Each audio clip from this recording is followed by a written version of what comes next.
Kaya kailangan muna nating butasin para malaman natin kung gumagana ba. Pero hindi siya umaandar. Nilingan natin yan para may mapaglaruan yung pusa. May dumating tayo na parcel at may mga equipment na naman tayo na pwedeng gamitin. Yung mga nakalagay nga dito ay iisa-isay natin dahil hindi lang naman isang item to. Meron ngang nakalagay na ganito, yung nilalagay sa dulo ng hose, at meron nga ding maliit na ilaw. Yung iba nga dito ay hindi naman para sa atin. Bali yung mga pwede nating magamit dito, yung rubber sa preno at ito cover sa upuan. Titignan natin yung cover sa upuan kung ano yung itsura. Plain black at makapal nga siya. Maganda at itatry nga natin sa upuan mamaya kung kakasya. At ito nga ring panghangin ng gulong o kaya mga bagay na kailangan gamitan ng hangin. I-check na rin natin kung umaandar. Hindi ko nga alam kung paano to buksan. Pinipress ko nga yung pinakataas dahil ayun nga yung ibang kulay. Pero hindi siya umaandar. Iniisip ko nga baka lobat kaya hindi siya umaandar. May mga kit nga rin siya na kasama na pwede mong gamitin kapag magbubomba ka ng mga bola o kaya mga logo. Dito nga ay i-charge ko muna para makita ko rin kung gumagana. Sayang din kasi kung sira yung i-deliver sa atin. Kaya mas mainam na malaman din natin. Kaya rin pala binibidyohan natin para kung sakaling may problema ay pwede pa natin mabalik. Bali nga kasama nito yung pinaka-wire. Wala nga siyang kasama na pinakasaksakan. Wala naman tayong problema dahil may mga charger naman tayo ng cellphone na pwede nating gamitin. Kuha lang tayo nun para matry natin tong items kung gumagana. Bali dito nga ay sinaksak ko na pero parang hindi pa rin siya gumagana. Hindi ko alam kung sira tong in-order natin. Pero umiilaw naman yung pinaka-wire. Pag binubunot ko ay nagiging kulay green at kapag sinasaksak ko nga ay nagkukulay red. Siguro nga ay gumagana to, hindi ko lang alam kung paano pinapaandar. At eto na nga, pinindot ko lang yung R sa taas at gumana nga. Mali pala ako nung pinipindot kaya hindi gumagana. Bali yung sa taas pala na pindutan ayun pala yung naglalabas ng hangin kapag inoon mo.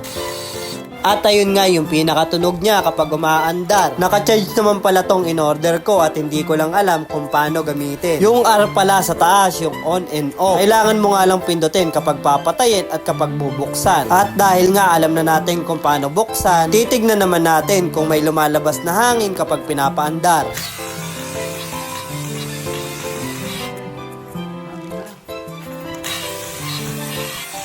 Buti naman umaandar itong item na i-deliver sa atin. At ito namang isa kapag pinapampo ay may lumalabas na tubig. Pwede mo nga lagyan ng tubig o kaya may sabon kapag gusto mo na may bumubulang lumalabas. At itatry nga din natin siya mamaya kung gumagana. Ito yung itatry natin kung magagamit ba natin ng maayos. Cover ng upuan, rubber para sa preno, yung panghangin ng gulong kung sakaling mabutasan, at itong panglinis natin kay Phantom. Ito nga yung nilalagyan ng tubig o kaya sabon na may lumalabas nga na bula kapag ginagamit na. At ito naman yung pwedeng gamitin kapag nabutasan dahil hindi rin natin magagamit yung pambomba kung wala nito. At hindi ko nga siya masusubukan kung walang butas to. Kaya kailangan muna nating butasin para malaman natin kung gumagana ba. Bago nga muna natin butasin, linisan muna natin to para kahit papano ay malinis siya bago magkabutas. Bali ganito nga yung nangyayari kapag ini-sprayan siya ng may liquid na sabon. Siguro kung mas marami pang sabon, mas marami pang bula yung lalabas. Bali sa paglilinis nga nito ay hindi naman natin kailangan linisin ng sobra o basain ng sobra. Malaman lang niya na inaalagaan natin siya, okay na yon. Bali nga kapag gusto mo naman ng walang bula, lalagyan mo nga lang ng tubig. At huwag mo nang lagyan ng sabon para nga walang bula. Parang di marunong umintindi, no? Ang simple na lang nun sinabi mo pa. Alam na nila yon, di ba? Alam mo naman yon. Pag walang sabon, hindi nga bubula. Medyo may exercise ka nga dito ng konti dahil kailangan mo siyang ipump para magkahangin sa loob. At ayun nga yung tutulak sa tubig sa loob para lumabas nga o tumalsik nga yung pinakatubig. Ganun lang naman siya ginagamit at kailangan mo nga lang din tong i-brush kasi nga medyo madumi at hindi nga siya matatanggal kapag ini-sprayan mo lang. Kailangan mo talagang i-brush kasi nga may mga putik na nakadikit. At kapag katapos naman ng bula, pwede mo na siyang sprayan ng tubig para matanggal na yung pinakadumi. At mukhang nalinis naman ata natin. Patingin nga.